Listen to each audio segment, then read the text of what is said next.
तो हम एनीमे के फर्स्ट एपिसोड में देखते हैं कि हमारे एनीमे का मेन कैरेक्टर जिसका नाम शिनपेई है, वो अपने मोबाइल में टाइम देख रहा होता है। तभी उसे किसी लड़की की आवाज सुनाई देती है। जब वो देखता है तो उसके सामने एक लड़की होती है जिसका नाम उशियो होता है। वो शिनपेई का नाम लेकर उसे बुला रही होती है और कहती है कि तुम इस बार भी न्यू ईयर पर नहीं आए। वो ऐसा इसलिए कह रही होती है क्योंकि हमारी कहानी का मेन कैरेक्टर 2 साल से घर नहीं गया होता। फिर वो लड़की से कहती है कि तुम मियो का ध्यान रखना, और फिर वो वहां से चली जाती है। तभी शिनपेई का सपना टूट जाता है और वो देखता है कि वो एक शिप में ही बैठा है जिसमें बहुत सारे लोग भी होते हैं। थोड़ी देर बाद वो अपने घर पहुंच जाता है। जैसे ही वो शिप से उतरता है, उसे एक लड़की की आवाज सुनाई देती है। वो साइकिल से उसके पास आ रही होती है और कह रही होती है, कैसे हो शिनपेई? वो लड़की मियो होती है, उशियो की छोटी बहन। लेकिन उसकी साइकिल इतनी तेज होती है और वो खुद ही पानी में गिर जाती है।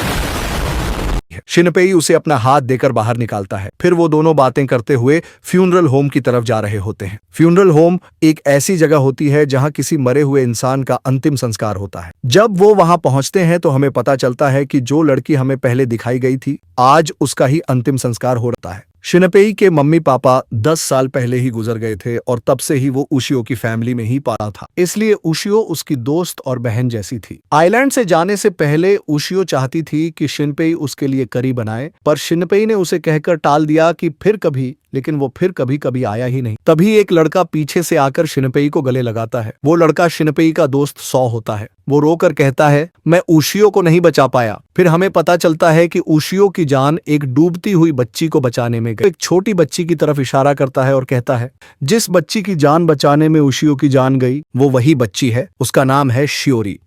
तभी फ्यूनरल होम का बंदा आता है और कहता है कि कोफिन को लेकर जाने का वक्त हो गया है। वो शिनपेई से कहता है, क्या तुम कोफिन लेकर जाने में मदद करोगे? शिनपेई उनके साथ चला जाता है। सौ उससे कहता है कि बाकी बातें फोन पर बताऊंगा।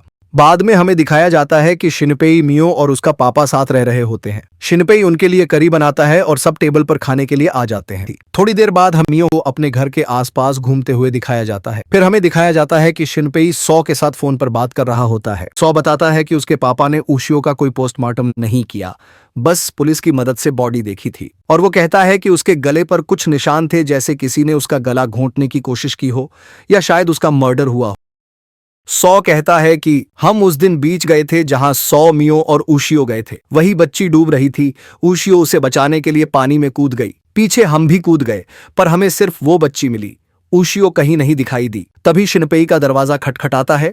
वो देखता है तो बाहर मियो होती है। वो शिनपेई को एक नेकलेस देती है जो शिनपेई ने उशियो को दिया था। मियो रोती है और कहती है, मैं उसे माफ नहीं करूंगी जिसने मेरी बहन को मारा। शिनपेई उससे पूछता है, तुम्हें पता है किसने उशियो को मारा? पर वो कुछ नहीं बताती और शिनपेई की टी शर्ट से अपनी नाक साफ कर लेती है और चली जाती है। शिनपेई अपने रूम में जाकर उशियो को याद करके रोने लगता है। अगले दिन शिनपेई, मियो और उसका पापा एक शॉप में काम कर रहे होते हैं। वो शॉप उनकी अपनी होती है। वहां एक पुलिस ऑफिसर आता है जो इस आइलैंड का अकेला पुलिस ऑफिसर होता है और मियो का दोस्त भी। वो बताता है कि कोबायाकावा का पूरा परिवार गायब हो गया है। ये वही फैमिली होती है जिसका बच्चा पानी में डूब रहा था और उशियो ने जिसे बचाया था। यह सुनकर मियो शॉप से भाग जाती है। शिनपेई उसके पीछे जाता है और उसे एक जगह बैठा पाता है। मियो माफी मांगती है भाग जाने के लिए और कहती है कि उशियो की डेथ से पहले उसकी हरकत थोड़ी अजीब सी हो गई थी। उसने मियो से कहा था कि जब वो पिछले हफ्ते फोटो क्लिक करने गई थी तो उसने आइलैंड पर अपनी ही जैसी एक परछाई देखी थी, और तब से जहां भी जाती थी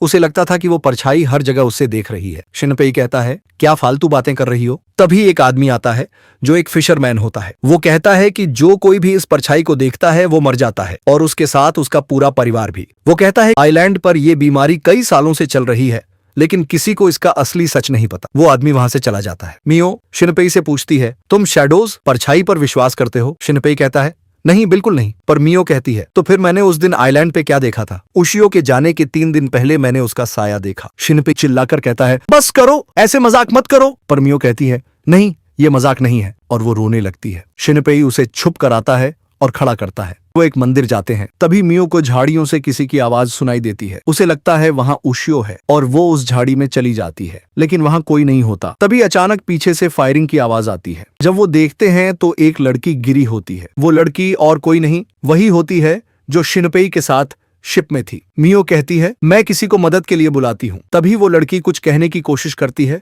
और लगता है किसी ने उसे कुछ मार दिया हो। फिर अचानक शिनपेई को एक लड़की की आवाज पीछे से आती है। जब वो मुड़ता है तो देखता है कि एक लड़की मियो के सर पर बंदूक ताने खड़ी होती है और वो लड़की कोई और नहीं, मियो का साया होती है। वो फायर कर देती है और शिनपेई को भी गोली मार देती है। और यहीं पे हमारा आज का एपिसोड खत्म होता है। उम्मीद है कि तुम्हें यह एपिसोड पसंद आया होगा। वीडियो को लाइक करो और चैनल को सब्सक्राइब करके जरूर जाना। एक छोटा सा कमेंट भी छोड़ देना। बाय।